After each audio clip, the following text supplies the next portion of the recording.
Hello friends, welcome to my channel. This is Vishal Kumar Kumawat and welcome to VK square. So देखो, आज की जो video होने वाली है, इस वीडियो के अंदर हम वही कंटिन्यूशन करेंगे जिसमें हमने लीनियर डिफरेंशियल इक्वेशन समझा था पिछली वीडियो में।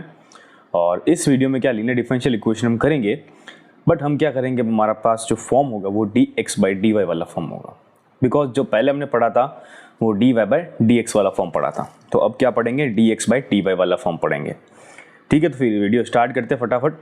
तो देखो, वीडियो स्टार्ट करने से पहले मैं आपको ये कहना चाहता हूँ, अगर आपको मेरा कंटेंट अच्छा लगता है, अगर आपको अच्छी तरह से समझ में आता है, तो आप इसको लाइक करो, शेयर करो, सब्सक्राइब करो और शेयर ज़्यादा करो, बिकॉज ये फ्री कंटेंट हर एक को अवेलेबल हो जाए, ताकि अगर आपके अंदर, अगर आप अभी 12th क्लास के अंदर हो तो आपके लिए बहुत हेल्पफुल रहेगा। और अगर आप बीएससी या इंजीनियरिंग कर रहे हो तो आपकी बेसिक डिफरेंशियल इक्वेशन के अंदर भी इसका बहुत यूज़ है। बिकॉज ये नहीं आएगा तो आपको डिफरेंशियल इक्वेशन जब कॉम्प्लेक्स करेंगे तब आपको ये चीज़, आप यहाँ पर अटक जाओगे। ठीक है ना, तो बेसिक चीज़ें तो हमको आनी चाहिए। ठीक है, तो फिर स्टार्ट करते हैं। तो हमारा जो मेन चीज़ क्या है लेक्चर का, यही फॉर्म है कि dx/dy के बारे में बात कर रहे हैं। अब जैसा हमने पहले पढ़ा था वैसा वैसा इसका सेम एक फॉर्मेट है। वैसे अगर इक्वेशन हम बना दें तो हम उसको क्या बोलेंगे, linear differential equation which is dx/dy। तो जो फॉर्मेट क्या है मैं पहले लिख देता हूँ format, dx/dy plus rx is equal to Q नहीं कहते, मैं s कह लेता हूँ। ठीक है, अब ये जो कंडीशन कभी प्रूफ होगी जब r और s are the function of y।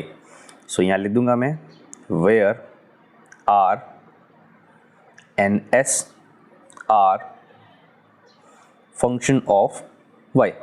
ठीक है, जब y के फंक्शन होंगे तो ये हमारे पास एक इक्वेशन बन जाएगी। अब ऐसी इक्वेशन हमारे पास अगर दिख गई है तो उसके बाद हम क्या निकालेंगे, IF, इंटीग्रेटिंग फैक्टर। सो जो IF होगा वो क्या होगा, सेम टू सेम चीज़, exponential to the power integral of r dot dy। अब वहाँ पर क्या करते थे हम, p डॉट dx करते थे, बट यहाँ पर क्या करेंगे r dot dy, because r is the function of y। So this is equal to IF। ये होगी हमारे पास IF की वैल्यू। जब हमारे पास IF आ गया तो जो मेन इक्वेशन होगी बाद में, उसमें क्या मल्टीप्लाई करते थे, y को मल्टीप्लाई करते थे हम IF के साथ में, यहाँ करेंगे x से मल्टीप्लाई। सो हमारे पास क्या आंसर आ जाएगा, दिस इज, यहाँ x आ जाएगा या IF आ जाएगा। फिर इक्वल टू इंटीग्रल वहाँ भी करते थे, उसमें IF को मल्टीप्लाई करते थे, यहाँ IF को किससे मल्टीप्लाई करेंगे, s से, और इंटीग्रल करेंगे y के रेस्पेक्ट में। तो बस ये हमारा काम यहाँ पर खत्म हो गया। ठीक है, बहुत सिंपल तरीके से मैंने एक्सप्लेन किया है, इससे ज़्यादा सिंपल आपको कोई एक्सप्लेन नहीं करेगा। 3 स्टेप्स हैं।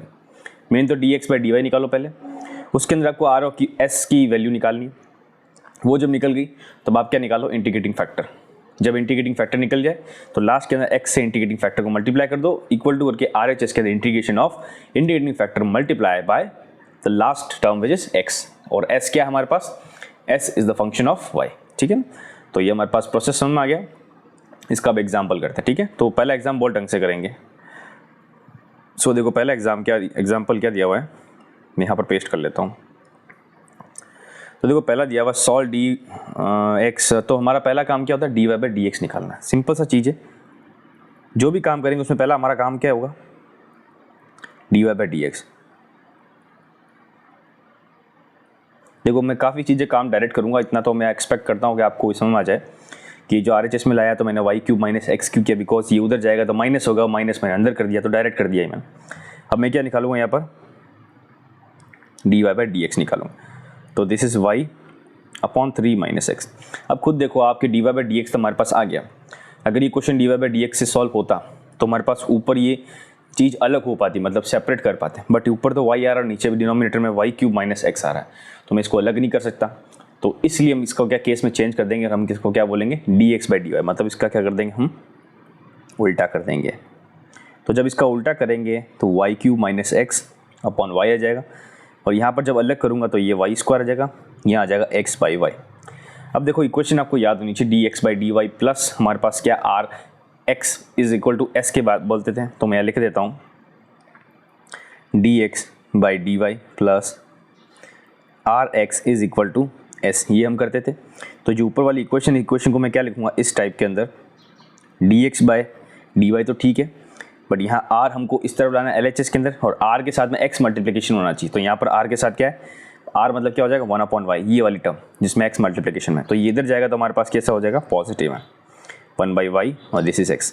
और जो RHS के अंदर हमारे पास क्या होगा, s, और s क्या, completely purely function of y। तो y के अंदर फंक्शन क्या है, y²।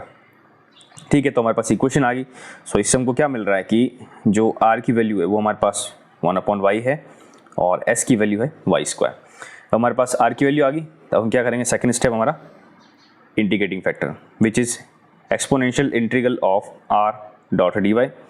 और हमारे पास r की वैल्यू कितनी निकली हमारे पास 1/y, तो दिस इज़ 1/y और dy, तो this is equal to e to the power log y। अभी log और e एक्सपोनेंशियल कट जाएगा तो हमारे पास आंसर क्या आ जाएगा y। अब y आंसर आ जाएगा तो नेक्स्ट स्टेप क्या, last step which is x को मल्टीप्लाई करना है किसके साथ में, इंटीग्रेटिंग फैक्टर। फिर इंटीग्रेटिंग करना है integration of integrating factor with s dot dy। ठीक है, तो यहाँ पर x हो जाएगा, इंटीग्रेटिंग फैक्टर हमारे पास y है, फिर वापस इंटीग्रेटिंग फैक्टर y है और s कितना दिया हुआ हमारे पास y² डॉट dy। तो this is equal to y³ and dy। So इसका जब y³ का जब हम करेंगे इंटीग्रेशन तो सिंपल है, y⁴ 4/4 plus c। So the final equation is x into y की मतलब is equal to 5 to the power 4 upon x upon 4 is equal plus c। अब क्या करूँगा, इसको मैं थोड़ा सिंप्लीफाई कर दूंगा। मैं पूरी इक्वेशन क्या लाता हूँ, x के टर्म में लाता हूँ। तो अगर पूरी इक्वेशन x के टर्म में लाऊंगा तो मैं y को सबसे डिवाइड कर दूंगा, मतलब ये आंसर तो अपना आ गया। अब इसको सिंप्लीफाई करना हो तो मैं कितना भी करूँ सिंप्लीफाई, मतलब ऐसा ज़रूरी नहीं है। वो सिंप्लीफाई कब करने की जरूरत होती है, जब हमको c की वैल्यू निकालनी होती है। आगे जब नेक्स्ट क्वेश्चन मैंने लिखे हुए हैं उसमें बताया हुआ है कि जब c की वैल्यू निकालते तो हमको क्या पे यूज़ होता है। ठीक है, तो फिर स्टार्ट करते हैं यहाँ पर। तो देखो अब देखो मैं क्या करूँगा, y को सबसे डिवाइड कर दूंगा, तो हमारे पास ये आ जाएगा y³, ये 4 मैंने एलसीएम लिया हुआ है। ठीक है, प्लस में आ जाएगा c y माइनस ये, और यहाँ पर आ जाएगा 4। तो ये भी एक आंसर है, ठीक है ना, तो इसको भी अब आंसर मान सकते हैं। तो हमने ये क्वेश्चन बहुत अच्छी तरह से कर लिया, सिंपल तरीके से क्वेश्चन कर रहे हैं। ठीक है, नेक्स्ट क्वेश्चन करते हैं।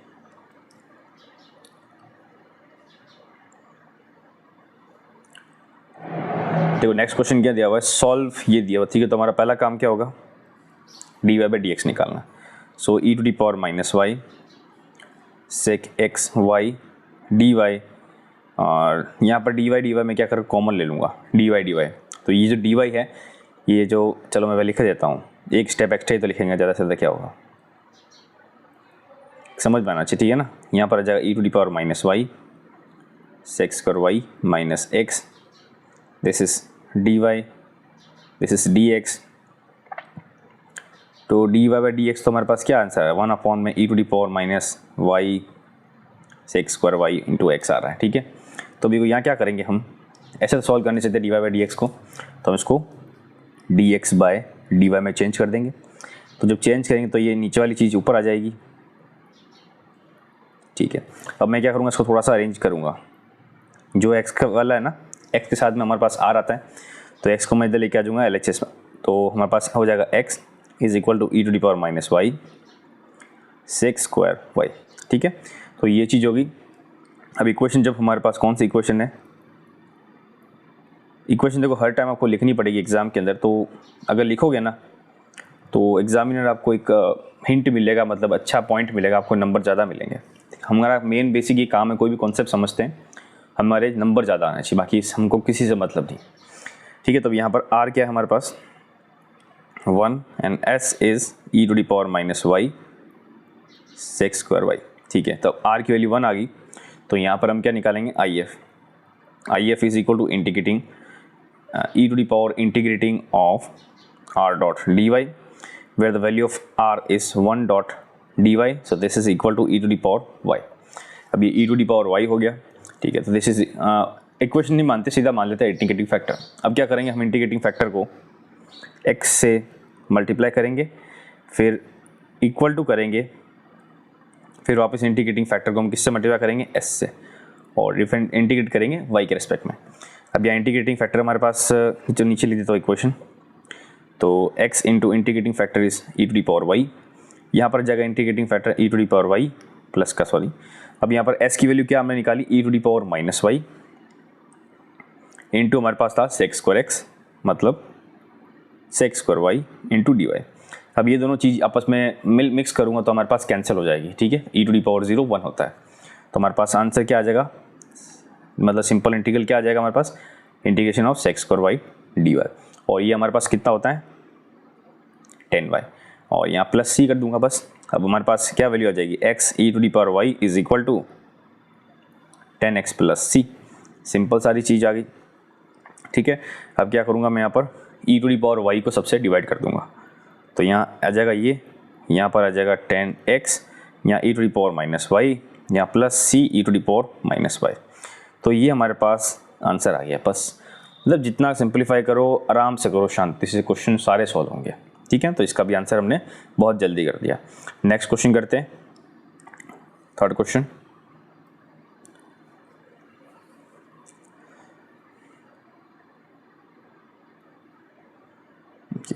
थर्ड क्वेश्चन में देखो ये चीज़ है कि काम तो सेम टू सेम करना है, बट लास्ट में देखो वही दिया y 0 इज इक्वल टू 0, मतलब एक्स वाई की वैल्यू दी हुई है। तो हमारे पास ये वाली चीज़ क्या होगी, इसमें हमको c की वैल्यू निकालनी पड़ेगी, कांस्टेंट c की वैल्यू। तो पहले क्या करते हैं, इससे हमारा सिंपल सा काम है, dy बाई dx निकालते हैं। So this is 1 plus Y square upon में आ जाएगा हमारे पास 10 verse minus X is equal to dy by dx। अब देखो ऊपर वाला हम उसको अलग नहीं कर सकते, तो मैं क्या करूँगा, इसको चेंज करूँगा, तो dx बाई dy लिखूँगा। This is 10 verse Y minus X या 1 प्लस वाई स्क्वायर, ये y अंदर का स्क्वायर है, ठीक है। अब इसको मैं क्या करूँगा, अलग कर दूँगा। अलग करूँगा तो हमारे पास होगा 10 इनवर्स y अपॉन में आ जाएगा 1 plus Y square. This is minus times of 1 plus Y square, ठीक है। तो ये चीज़ हो जाएगी हमारे पास इसके अंदर, ये हो जाएगा माइनस के अंदर। मैं क्या करूँगा, ये x के साथ में जो y का टर्म है इसको मैं क्या लिखूँगा, LHS में। So this is dx by dy plus में आ जाएगा x अपॉन में 1 plus Y square. This is equal to 10 verse y 1 plus Y square, ठीक है। अब ये वाली चीज़ किससे कंपेयर करेंगे हम, dx बाय dy प्लस के अंदर R X is equal to S. तो यहाँ पर जो r की वैल्यू क्या हो जाएगी हमारे पास, 1 upon Y square, 1 plus Y square. Then what is the value of S here is 10 inverse y upon में 1 प्लस वाई स्क्वायर। तो हमारा सेकंड काम क्या होता है कि इंटीग्रेटिंग फैक्टर निकालना। So here the IF is equal to e to the power r dot dy। Now what is the value of r, r is the 1 upon Y square, मतलब 1 upon Y square plus 1 dot dy। So this is equal to, हमको पता है कितना होता है, 10 inverse y होता है, ठीक है। तो हमारे पास इंटीग्रेटिंग फैक्टर आ गया। नेक्स्ट काम क्या है, x को इंटीग्रेटिंग फैक्टर से मल्टीप्लाई कर दो, equal to integration of the multiplication of the integrating factor and s। तो यहाँ पर x के साथ में कितना आ जाएगा, 10 इनवर्स y, यहाँ पर आ जाएगा वापस इंटीग्रेटिंग फैक्टर 10 इनवर्स y। अब यहाँ पर s की वैल्यू पुट करनी, तो s की वैल्यू कितनी है हमारे पास, 10 inverse y upon 1 plus Y square, ठीक है, डॉट dy। अब देखो RHS में क्या करना है, सिंपल सा चीज़ है कि मैं 10 इनवर्स y को ना t लेट कर देता हूँ, ठीक है। तो let 10 inverse y is equal to t, इसका डिफरेंशिएशन करेंगे तो हमारे पास क्या आएगा, 1 अपॉन वाई स्क्वायर प्लस ये, और dy is equal to dt। तो ये वाली चीज़ हमारे पास दिख रही है यहाँ पर। तो this is equal to integration e to the power t dot t dot dt, ये चीज़ हो जाएगी। इसका इंटीग्रेशन करना बहुत ईजी है, पाई पार्ट्स करेंगे। तो e टू दी पावर ये आ जाएगा t dot dt minus differentiation with respect to t of t with integral of e to the power dt। मतलब ये तो यहाँ पर थोड़ा सा आगे कर दिया मैंने पीछे, t पहले लिखना पड़ेगा, e टू दी पावर पहले लिखना पड़ेगा, ठीक है। तो डॉट dt, जब इसका सॉल्यूशन करेंगे तो ये आएगा t to the power t हो जाएगा और into e to the power t minus differentiation of t is 1, और यहाँ पर e to the power et आ जाएगा dot dt। This is equal to t e to the power t minus e to the power t। अब यहाँ पर क्या करेंगे, e to the power t common ले लेंगे, तो हमारे पास e to the power t into t minus 1 आ जाएगा। अब क्या करना, हमारा काम t की वैल्यू वापस पुट करनी किस में, y के अंदर। तो हमने t को क्या लेट किया था, 10 इनवर्स y। तो हमारे पास, चलो ठीक है, नेक्स्ट स्लाइड पे आने से पहले आपको कहना चाहता हूँ कि अगर आपको मेरा कंटेंट अच्छा लग रहा है तो सब्सक्राइब जरूर करना, ठीक है। और मैंने एक टेलीग्राम चैनल दे दिया है कि जो भी मैं नोट्स बनाता हूँ उसके मैं PDF बना के वहाँ पर पुट कर लेता हूँ। तो अगर आप क्वेश्चन का जो भी हेल्पफुल अगर ज़रूरत है तो मैं वहाँ पर दे दूँगा। और अगर आपको पर्सनल में से बात करनी है तो कॉन्टैक्ट मैंने ID दिया, इसमें ID में मुझे मैसेज कर दो, स्पैम मत करना, बस मैसेज कर दो। आता नहीं, बट थोड़ा टाइम बाद मैं आपको आंसर दे दूँगा। कोई भी आपको अगर कोर्स से रिलेटेड कुछ भी पूछना है, आपको कोर्स करना है, मैं कोर्स भी करा दूँगा, ठीक है ना। क्योंकि ऑनलाइन में क्या सिस्टम ईजी होता है, आप आराम से पढ़ पाते हो, जहाँ बैठे बैठे कर सकते हो। ठीक है, तो आप इस क्वेश्चन पे आ जाते हैं। तो देखो क्वेश्चन में देखो e to the power t और ब्रैकेट t माइनस 1 है, तो e की पावर t मतलब t का क्या लेट किया था, tan इनवर्स y। तो यहाँ लिख दूंगा मैं this is equal to e to the power tan inverse y। यहाँ आ जाएगा मेरे पास tan इनवर्स y माइनस 1। ठीक है, और LHS में क्या था हमारे पास x into e to the power tan inverse y। ठीक है, यहाँ मैं करता हूँ प्लस c। अब देखो क्या करना है, मैं tan इनवर्स y को है ना अभी कुछ नहीं करता, मैं इस इक्वेशन को सेकंड नंबर बोल देता हूँ। ठीक है, अब मुझे निकालना है c की वैल्यू। ठीक है, तो c की वैल्यू निकालने के लिए क्वेश्चन में क्या दिया हुआ हमको, जब x की वैल्यू 0 है तो y की वैल्यू भी 0 आएगी। तो हमारे पास पॉइंट क्या डालना है यहाँ पर, x is equal to 0, y is equal to 0 point डालना। तो दोनों इक्वेशन डाल के देखते हैं। जब LHS में x की वैल्यू 0 डालूंगा तो पूरा पूरा 0 हो जाएगा। ठीक है, यहाँ पर जब y की वैल्यू 0 डालूंगा तो tan इनवर्स y हमारे पास 0 हो जाएगा, e टू दी पावर 0 मान लेता हूँ, अंदर tan इनवर्स y 0, तो ये 0 हो जाएगा और ये हो जाएगा माइनस 1, तो प्लस c। तो दिस इज इक्वल टू हमारे पास जो c की वैल्यू कितनी हो जाएगी, देखो ये मल्टीप्लाई करें तो माइनस 1 हो जाएगा, तो हमारे पास c की वैल्यू 1 आ जाएगी। ठीक है, तो c की वैल्यू 1 हम क्या करेंगे, इक्वेशन नंबर 2 में पुट करेंगे। तो जब इक्वेशन नंबर 2 में पुट करेंगे तो हमारे पास इक्वेशन नंबर 2 विल बी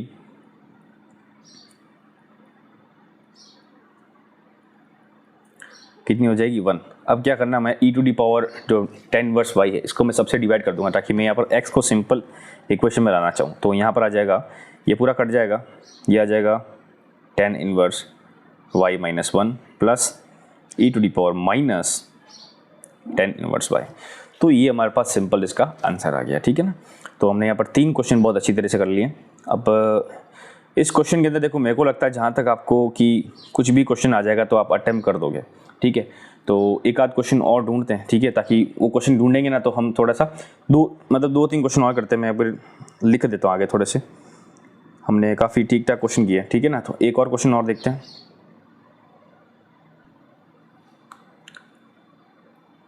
तो देखो सेकंड जो क्वेश्चन है, मतलब लास्ट क्वेश्चन इस वीडियो करता हूँ मैं, ये मैंने क्वेश्चन अभी नया लिखा है।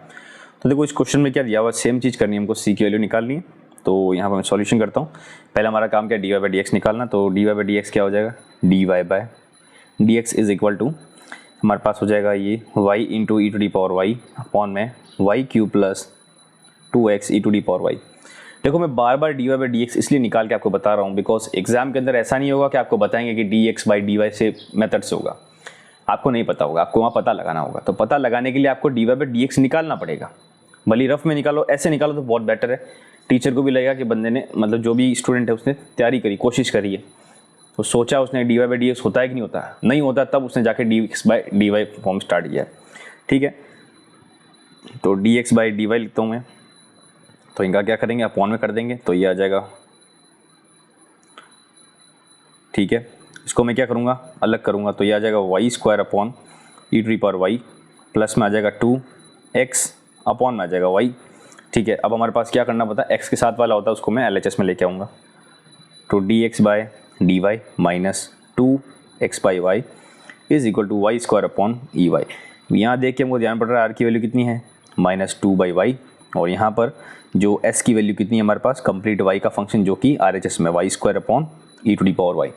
अब हमारे पास क्या निकालना है यहाँ पर, इंडिकेटिंग फैक्टर जो कि exponential r dot D Y था। ठीक है, तो यहाँ पर r की वैल्यू कितनी है हमारे पास, माइनस 2 बाई वाई, तो माइनस 2 पहले लगा तो बाहर में ले लेता हूँ और 1 upon Y dot D Y, तो ये हमारे पास आ जाएगा माइनस 2 लॉग वाई। अब मैं क्या करूँगा, ये जो माइनस 2 है ना ये अंदर लेके चला जाऊँगा, तो हमारे पास e to the power log 1 upon Y square ये हो जाएगा। ठीक है, तो हमारे पास इक्वेशन क्या हो जाएगी, रिजल्टेंट 1 अपॉन वाई स्क्वायर।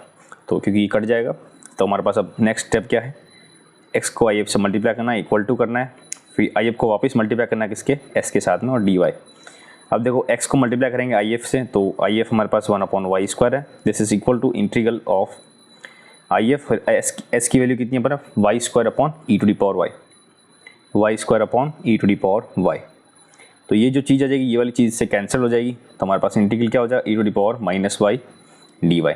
तो this is equal to e to the power minus y, minus बाहर और प्लस सी। अब हमारे पास इस इक्वेशन को मैं एक बार लिख देता हूँ, x upon Y square is equal to minus e to the power minus y plus c. तो let's say this is equation number second. हमारे पास क्वेश्चन में क्या पॉइंट दिया, वाई इज इक्वल टू 0 पे 1 आ रहा है, मतलब एक्स की वैल्यू जब 0 कर रहा हूँ तो वाई की वैल्यू 1 आ रही है। तो जब x की वैल्यू मैं 0 कर रहा हूँ तो y की वैल्यू 1 आ रही है, ये वैल्यूज इसमें पुट करते हैं। तो जब पहले जैसे मैं x की वैल्यू 0 पुट करूँ तो सिंपल सा 0 हो जाएगा। जब हम y की वैल्यू 1 पुट करेंगे मतलब e टू दी पावर 1 हो जाएगा ये प्लस c। तो e टू दी पावर 1 हो रहा है तो यहाँ पर तो मतलब एक्सपोनेंशियल की पावर 1 आ रहा है तो ये हमारे पास e आ गया। तो इससे c की वैल्यू कितनी आ गई हमारे पास, पॉजिटिव का e। ये वाली जो सही वैल्यू है हमारे पास सेकेंड इक्वेशन पुट कर लेते हैं। तो ये x by y square is equal to minus e to the power y and plus e. ठीक है, तो ये चीज़ हमारे पास होगी। अब ये चीज़ होने के बाद में क्या है, इन दोनों इक्वेशन को मैं चाहूँ तो कंबाइन कर सकता हूँ और चाहूँ तो नहीं करूँ। अब मैं क्या करूँगा, जो LHS के अंदर हमारे पास वाई स्क्वायर इसको मैं RHS में लेके आ जाता हूँ। तो हमारे पास इक्वेशन बना देंगे। तो this equation will be Y square E minus Y square E to the power minus Y and this is the answer of this equation. ठीक है, तो मैंने बहुत सिंपल तरीके से, इतना ईजी तरीके से आपको समझाया कि dx बाई dy कैसे निकालते हैं सॉल्यूशन। अब जहाँ तक मुझे लगता है कि आपको प्रोसेस समझ में आ गया होगा। अब देखो, रही बात अटकने की, जब आप क्वेश्चन करते हो तो देखो आप 99% कब अटकोगे, या तो इस प्रोसेस में अटकोगे, अगर आपकी प्रोसेस सही है तब आप अटकोगे गारंटीड कि आप इंटीग्रेशन में अटक जाओगे। अब अगर आपको इंटीग्रेशन नहीं आता, दिक्कत होती है, तो आप यहाँ कैसे करोगे, बिकॉज आप यहाँ तक आ जाओगे इंटीग्रेटिंग फैक्टर में। चलो आपने कर दिया, मतलब जोर लगा दिया कितना ज़्यादा, क्योंकि इंटीग्रेटिंग फैक्टर में जो इंटीग्रेशन होते हैं वो बहुत ईजी आते हैं। क्योंकि अगर यहाँ इंटीग्रेशन टफ आ गए तब आप तो यहीं फंस जाओगे, आप सोचोगे सर मैं तो कर ही नहीं सकता। तो अब यहाँ तो कर दिया, बट आप यहाँ पर आ जाओगे। अब यहाँ का इंटीग्रेशन थोड़ा सा टफ आता है। अब आपको यहाँ इंटीग्रल नहीं आएगा तो आप फंस जाओगे। अब जैसे मैंने अभी आपको तो सारे जितने इंटीग्रल कराए सब ट्रिग्नोमेट्री और अलजेब्रा बताए। अब अगर मैं आपको पार्शियल फ्रैक्शन वाले अगर बताने चालू हो गया तो कितने लंबे चौड़े हो जाएंगे, वो काफ़ी सारे हो जाएंगे ना। तो उसके लिए आपको इंटीग्रेशन के लिए बहुत अच्छी होल्ड चाहिए, ठीक है ना, क्योंकि इंटीग्रेशन फर्स्ट एंड मस्ट है। अगर इंटीग्रेशन किए तो आपको यहाँ चीज़ आ गई, तो इंटीग्रेशन नहीं किया तो यहाँ पर आप फंस जाओगे। भले स्टेप्स बहुत ईजी है, कॉन्सेप्ट तो बहुत ईजी है। Differential equation is the very easiest subject. Mathematics की बात कर रहा हूँ, डिफरेंशियल इक्वेशन है, कैलकुलस, इंटीग्रेशन है, ये बहुत ईजी है क्योंकि आपको फॉर्मूला पता है और आप सिंपल सा पुट कर सकते हो। यहाँ पर कोई ज़्यादा दिमाग लगाने की ज़रूरत नहीं है। आपको दिख रहा है कि मैं इसको लेट करूँगा तो आंसर आएगा। बस मेन चीज़ क्या आपको याद होना चाहिए हर फॉर्मूले, ठीक है ना। तो बस इस वीडियो को मेरे को लगता है मैं यहीं पे ख़त्म करता हूँ। और लीनियर डिफरेंशियल इक्वेशन के जो टॉपिक्स है अब मेरी तरफ से यहाँ पर कंप्लीट हो गए। इससे ऊपर आपको कहीं जाने की ज़रूरत नहीं, ये कर दी। अब आपको क्या करना है, सिर्फ प्रैक्टिस। बुक उठाइए, NCERT उठाइए, NCERT में ज़्यादा क्वेश्चन होंगे भी नहीं, NCERT भी कर लीजिए। और रही बात इसकी RD शर्मा की या RS अग्रवाल, जो भी आप अपने गाइड लगते हो, कोई भी गाइड ख़राब नहीं होती, सब गाइड अच्छी होती है, सबके अंदर अच्छा लिखा होता है। मेन चीज़ आपको सॉल्व करना पड़ेगा, सॉल्व करोगे तो काम आएगा। तो देखो RD शर्मा अगर लो, उसमें जितने क्वेश्चन हैं A to Z सारे क्वेश्चन उतार दो। नहीं हो रहे 2 बार करो, 3 बार करो, होंगे। क्योंकि गलती आपके इंटीग्रेशन में होगी, मेथड में गलती नहीं होगी, ठीक है। जब ये काम हो जाए तो कर लो। नहीं आ रहा है तब जाके मुझे आप मेल कर सकते हो, मुझे बता सकते हो कि क्या प्रॉब्लम है। बाकी जहाँ तक हो सके मैं आपकी फुल मदद कर रहा हूँ, पूरा काम इसमें आपकी हेल्प कर रहा हूँ, ठीक है। तो फिर नेक्स्ट वीडियो में मिलते हैं फिर। Thank you.